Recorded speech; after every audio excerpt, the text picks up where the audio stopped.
Fazil Say, born 1970, Ankara, Turkey. Child prodigy, he started playing Daha Dun Amarizin at the age of 2.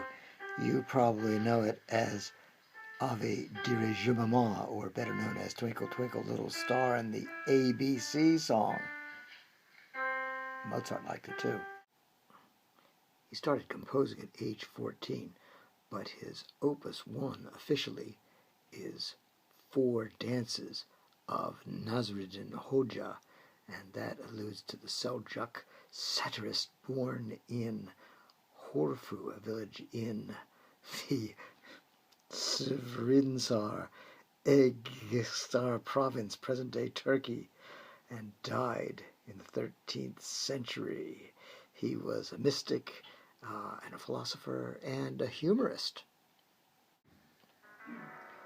His Black Earth, Opus 7, in 1997, made enough of a spin and impression with its use of inside the piano work a la John Cage that it has gained a bit of prominence.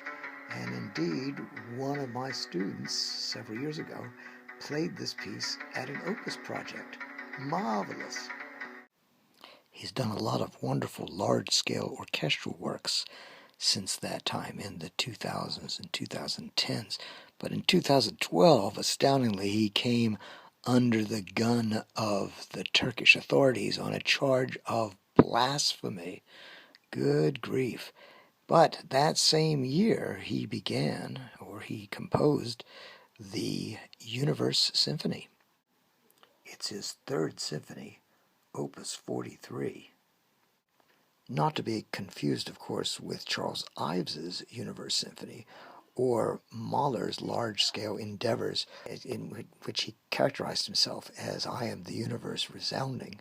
This piece is 6 movements, starting with the expansion of the universe, the Big Bang, of course, and we've got a rhythmic structure that expands to 3/8 plus 4/8 plus 5/8 plus 6/8 plus 7/8, and a symbolism of major tonality, nature, minor tonality, humans. What are the humans doing in the expansion of the universe? And atonality, chaos. Well, that goes back at least to Haydn, right? But probably more ambitious, I would think, here.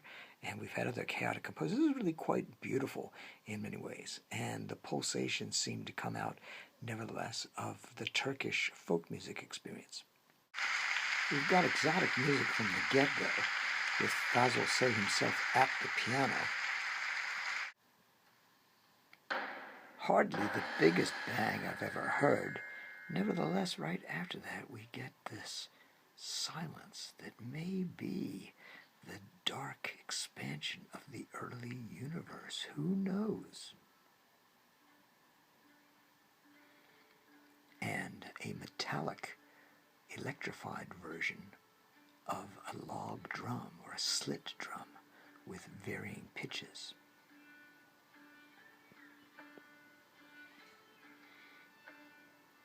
There are some of those expanding time signatures.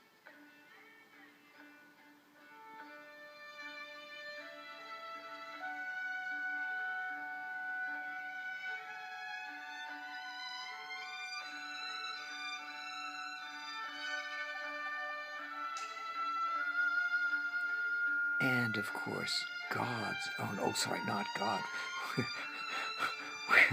We're in a more objectively metaphysical world, aren't we? Anyway, there's a theremin. We've been looking for that since Charles Ives's 4th Symphony, right? And ain't it marvelous? The second movement, Venus. Oh, there's Venus minus the cloud cover in comparison with Earth. This second movement features theremin, bass flute,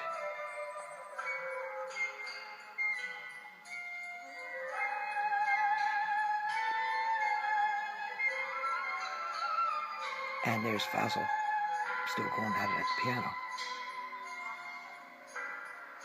And we are short English horn as well, but I sure am not seeing or hearing at this point. But I am hearing a lot of wonders.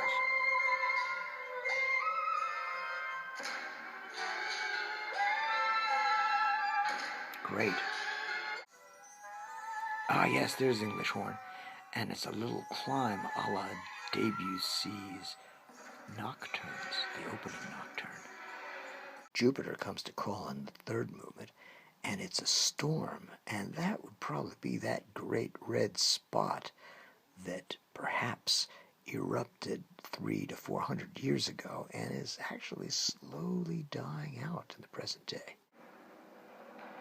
Did I mention these movements segue into one another? We've got tremolo in the strings and piano, wind machine, a low brass motive of, could it be E, C sharp?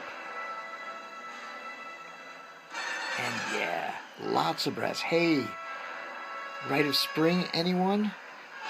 Da da da da da da in the second tableau. Why not a spatial update?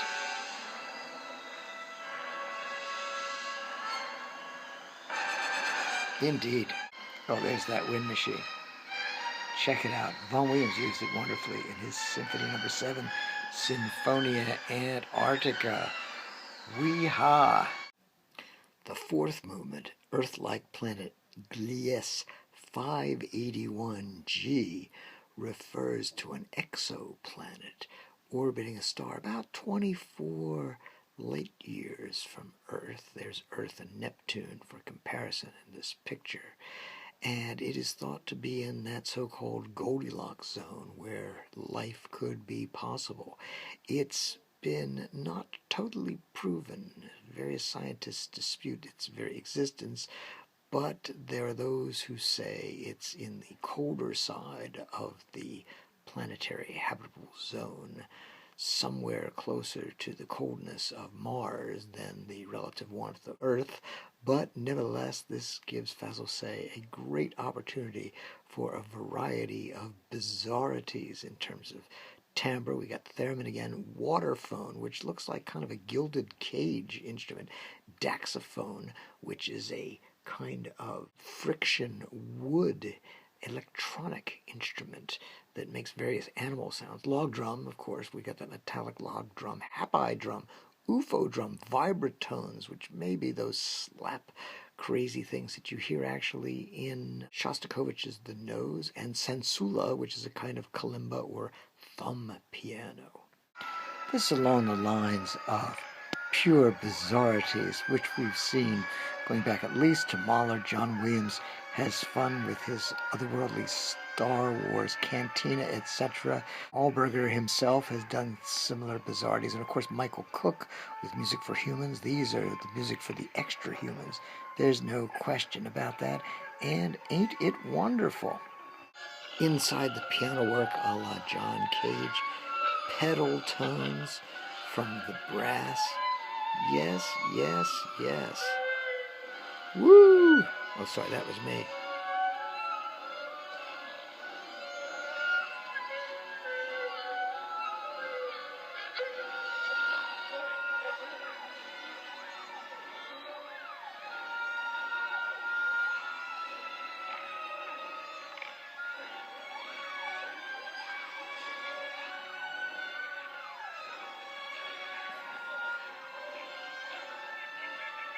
Look, the camera's back there.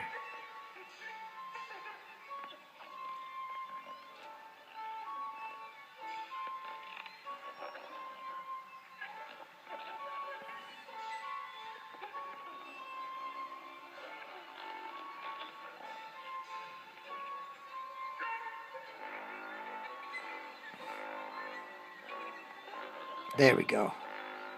The brass pedal tones. Excuse you.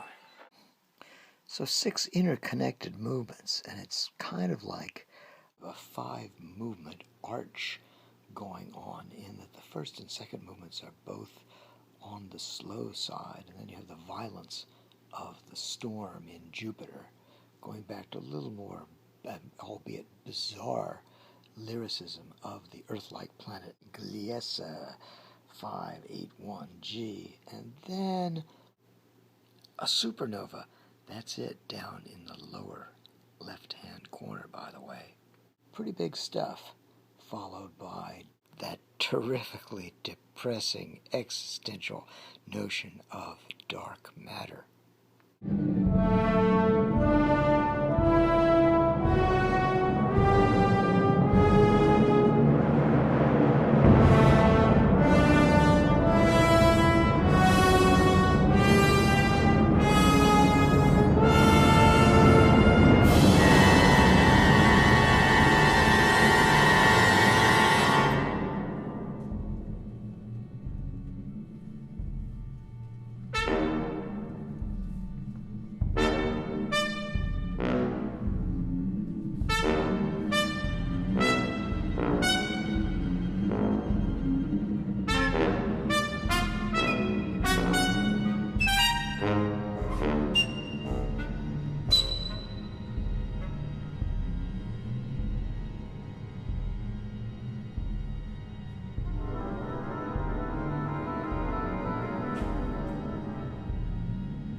So, wonderful piece. Listen to it all, if you please, on the YouTube link provided. Ending here, not with a bang, but a hum. It's that low D that basically we started with, that background sound of the expanding universe. And may you continue to expand your universe. What a long, strange trip it's been, and a wonderful one. And I love this ABA of going from the Big Bang to another one. So blessings be upon you, and thank you for the journey together.